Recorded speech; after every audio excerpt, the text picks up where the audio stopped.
Comenzamos el día con una meditación Kòrtiku y Poderoso. Awe Dios que papo medita. Presenta pa ROMAIDA STASIA.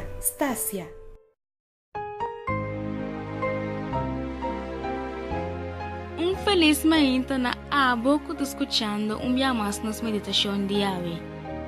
Y ave está titulada TENTASHON. Y está en el book de Jacobo 1:2. Y esta visa. Feliz está el gente que está para firme. No obstante, es prueba nan ku eta pasa ading. Ora e pasa e prueba nan ku éxito, lo risibí bida como premio. Un korona que Dios a primintí esnan ku stim'E. Well, se tiene un cos que constantemente te interrumpi e cristiana, ta su derrota de tentación. Me te quiere con un gente de su mes voluntad que te un fracaso.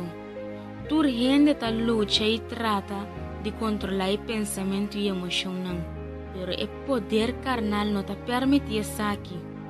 El problema está que ahora tentación presenta nos hace demasiado esfuerzo para nos no caer.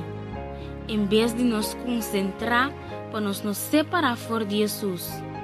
Ela advertimos que sin nada nos no por. Lo que nos tiene que hacer ta conta Jesús lo que está pasando. Dice que con nuestra sinti no te importa la situación y luego mira con el deseo pecaminoso a que lo disperse de una forma natural. Dios ayúdanos a ver que nos luchanan.